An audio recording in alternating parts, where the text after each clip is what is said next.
Hi there, and welcome to my Soul Authority channel.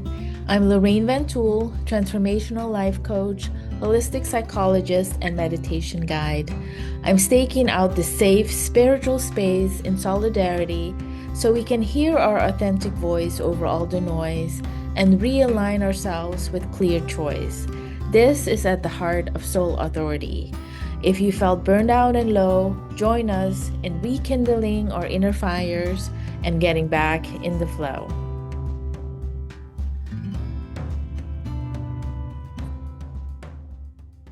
Hello, hello. We're here for Me Time Through Meditation, and we're focusing on this idea that is so ingrained in our society, not feeling good enough. And I just had a discussion with one of my clients last week about, just really running down to the impact of schooling because this was very much sort of a family culture.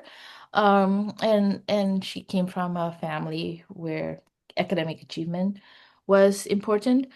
And that certainly, I'm sure, contributed to how she's feeling. But I was just trying to explain to her, no matter who you are, where you come from, whether your parents are academics or find that important or not, through your schooling as just a kindergartner, you start to sort of get the ranking system. You start to get like, oh, did I meet or did I exceed expectations in first grade? Like you start to get like numbers and letters and your grades. And without anybody saying anything to you, you start to get hopeful. You start to funnel all your anxieties, all your uncertainties, and all your sense of like agency or security into these grades, thinking, oh, this is how you succeed in life. Everybody thinks this is gonna be sort of, my ticket to success, my ticket to security, my ticket to being likable, being loved, having, lots of attention, respect. So yeah, of course, this performance, especially academic performance, but yeah, other kinds of performance also probably next biggest would probably be sports.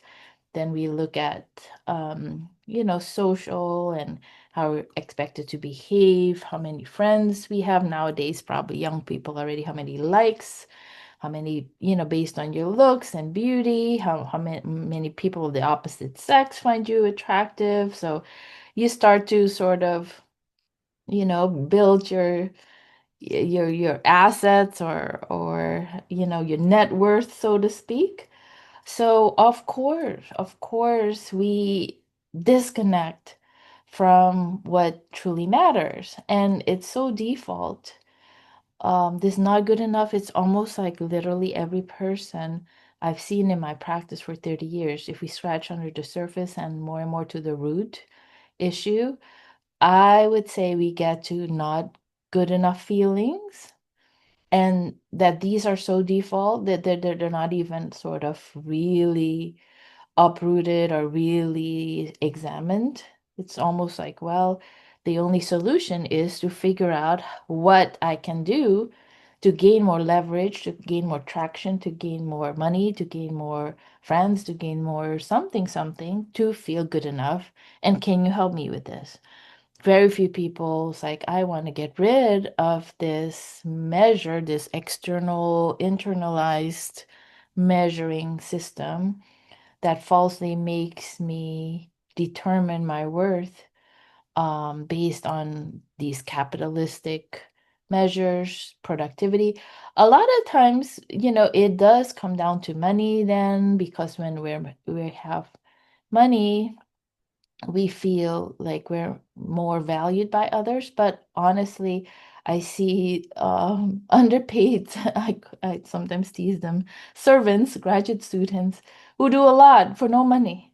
So it's not just money, it's sort of this respect and how you need to pay your dues and what you are willing to do to perform and how people recognize your work. Anyway, today we're going to do something a little different.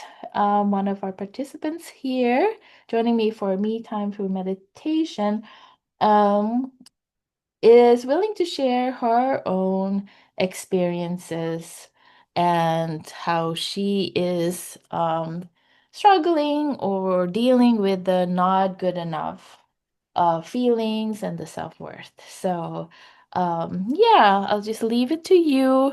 And wondering what I just said is perhaps activating some of your own thoughts around this issue. Well, when you were talking about the schooling, I mean, I remember very early on in kindergarten being pulled out of a normal class because I read too slow and put into a closet to Oh. yeah, it was like not a little closet, dark closet, but it was like this closet room, and it was just me to read over slowly by myself, and feeling not good enough there, you know, and then onward. And one time, even in fifth grade, uh, pressuring, crying to a teacher, and she actually was lovely because I had a C plus and I wanted a B. And she Mhm. was like, "Do you really feel what does it mean for you to have this B?" And I said, "It would make me feel better, like everyone else has a B, like I just wanted to be like B." Yeah. But so just kind of going way back into the schooling system, yeah. And I think it affects me now in my work because I do more work in the kind of meditation, yoga, and healing level, body work healing level, that it's less supported by the mainstream systems. And Mhm. and at least for me too, because my background in technology is not high level, so I'm not out there on Zoom like you are, or creating big websites or things like that. So I feel lacking, let's say, Mhm. Yeah. in my world in that level, and through a divorce and not having a really rough one where a lot of my financial means were diminished significantly. So still trying to get by and help my kids. And yeah, I find my worth, from my childhood to now, still playing that storyline. Like, I don't fit in, and my worth is significant when I'm teaching in the moment.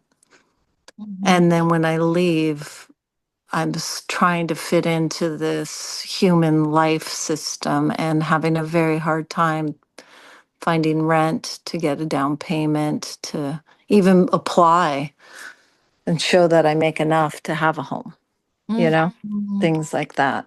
Yeah, gosh, as you're talking, my God, like really just zoomed out, um, and just showing this whole distorted, skewed, capitalistic, Western, patriarchal system that we're in. So even if we look at school and what's measured in terms of success, there are all these intelligences. And even if, at school, I'm just now thinking of my daughter who just did protested at her dance department with her friends about paying all this tuition and not even having a technique class, one teacher only.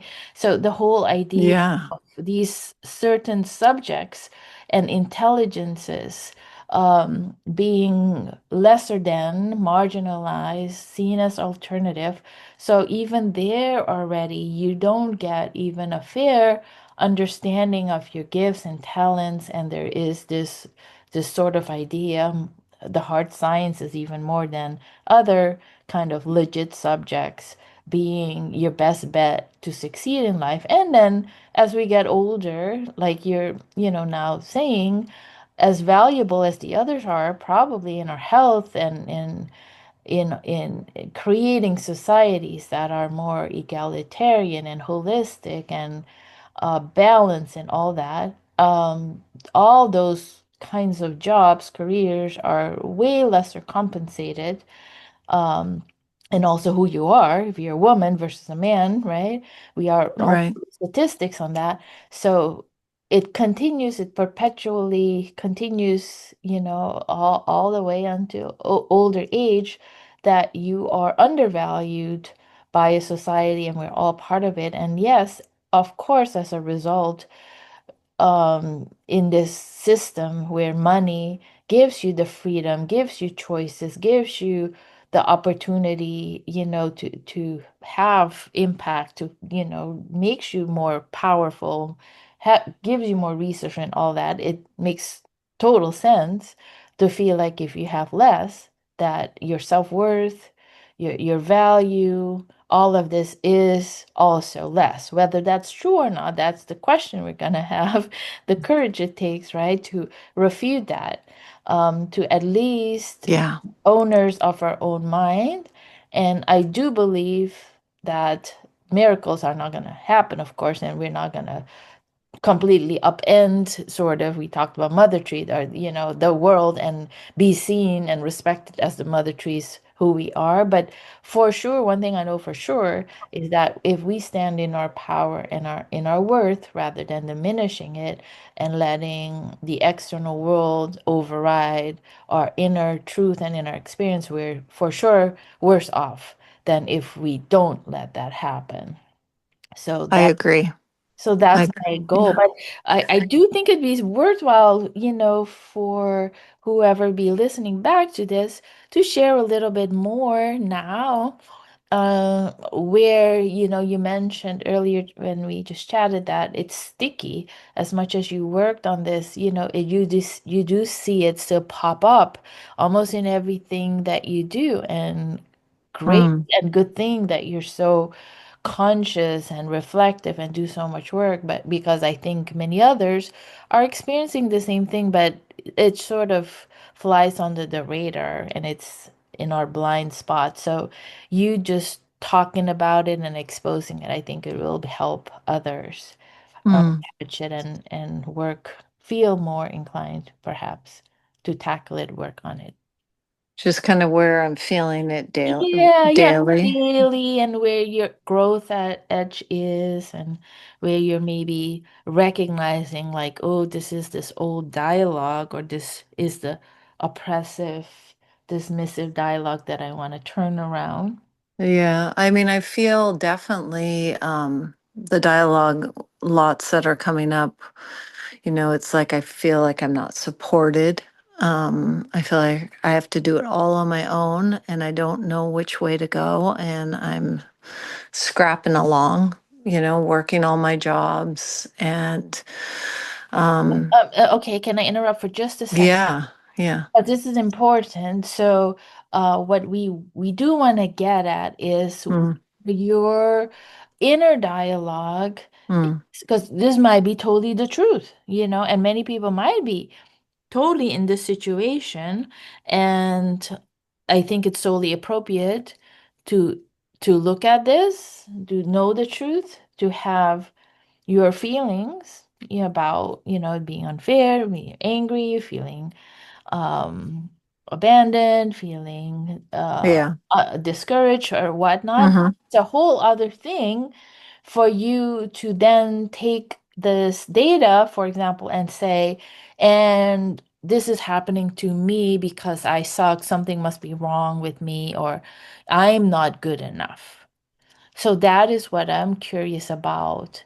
If that happens versus this is happening, it's sucky, but I'm giving myself the A plus I deserve because I'm dealing with it to the best of my ability, and it is still what it is, right? Versus when we give ourselves now the F or D, you may miss openings or opportunities, may yeah. even contribute to mistreatment, and decide that you deserve that, or that is the best it can ever be, while that is not perhaps the total truth. You see what I'm saying? That's where kind of. I mean, I see what you're saying. I just don't know.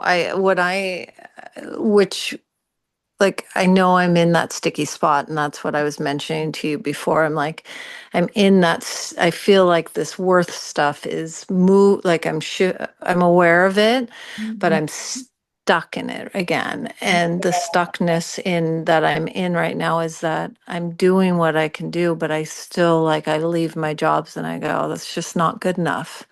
If you were doing good enough, you would have your own place. If you were doing good enough, you would be in a relationship with a Mhm. significant other, you know? Yeah. If I was better, but I'm not. And so there's something wrong with me, and I can't figure out what it is in this fix it culture now. I'm like yesterday, I was really pissed off. Everyone's like this wellness fix this program, like you see it on Instagram. Just do this, eat this, whatever. Wash your hair with this, and you'll feel better, and you'll be better. And it's like, no, I've Mhm. been doing that forever. No. And so Yeah. feeling, Mhm. like stuck in that, God, here it is again, or in that spiral of another layer of this worthlessness where I just feel defeated. Yes. Okay. So this is a great segue. And what is coming to mind is wording, languaging that I often use, which is really knowing how to discern between identifying what's happening, how you're feeling, so what the situation is, kind of looking at the data, really matter of fact, kind of from a zoomed out, objective, non-judgmental sort of um bigger like sort of perspective and identifying what would be understandable an understandable response in that situation, meaning compassionate, meaning anybody you can imagine being in that situation would end up feeling how you're feeling, including probably hard on yourself and doubting, wondering if you're the one, right? But then we want to get to a place of not immediately over identifying with this by concluding that yes, we deserve this. And we want to be able to unpack and have our own rubric, our own system of measuring our worth based on our wisdom, based on what pisses us off, meaning, all these fixed, shallow things, compared to what we know, if it were up to us, determines somebody's worth. And then have our own rubric and decide what sort of measure grade we give ourselves. Again, it's based on behavior because if we give ourselves a poor grade and it's legit, hopefully we also, again, don't over identify and say, okay, I need to tweak this, I need to change this behavior. But that is half the battle, right? Not unfairly grading ourselves. And not giving ourselves any credit or any grade for what we stand for our efforts, for our values, for our integrity, and just leave it up to the external world. So that is really, no matter how successful or not, whatever we do in life, that is really the secret to well-being. Does that make sense? We might think, oh, all these people who are so successful, they have everything going for them. They got great. They feel like they're good enough. I got a secret to tell you. No, often worse. Because maybe they got things handed to them. Maybe they're totally addicted. Maybe they're totally reliant, maybe even more reliant on it because they haven't hit rock bottom or whatever. And then when that rug gets pulled or when they lose that, they completely spiral and tumble and have nothing to hold on to versus somebody who may all your life already have had to grapple with that. So hopefully it makes sense. Hopefully that feels fair that we're all in the same boat and we all got to have our system and come up with a system how we're going to grade ourselves and be resilient and regardless of the ups and downs in life, feel like we have the agency in keeping that steady, or at least that is within our control to develop the steadiness or develop the muscle around that. Does that make sense? Yeah, yeah, I like that idea of grading ourselves. You Good. know, like there's both sides of me at different times of the day, but I liked how you phrased it. So it was kind of like more compassion, like compassion for myself and others, you know, but I'm being really like, oh, you know, you're Yeah. doing great. Yeah, Mm-hmm. so there could be a pitfall to that, but I chose the grading system just because grades are such a big part of our lives. So I Mm-hmm. figured we get grades. Okay, well, let's switch gears now. I'm gonna bring this to a close and we're gonna go into the meditation and come up with the system that we can then rely on to grade, so to speak, or, have our own opinion, our own determination of how we're doing. That is separate and can even override the feedback that we're getting from the outside world. I call it 51% more grounded in our wholeness, in our own self, sense of self, than in wounding that's triggered by others. Thank you for joining me today in staking out spiritual space in solidarity and in community. Please share this video and the Zoom link below with anyone who would love some support in hearing their authentic voice over all the noise and realign with clear choice. I offer me time through meditation virtual meetings every second and fourth Monday of the month from 1:30 to 2:30 p.m. PST. If you would like deeper and more personalized guidance, how to heal, love, lead with soul authority, please visit me at soulauthoritycoaching.com or thesacredhealingwell.com for more information.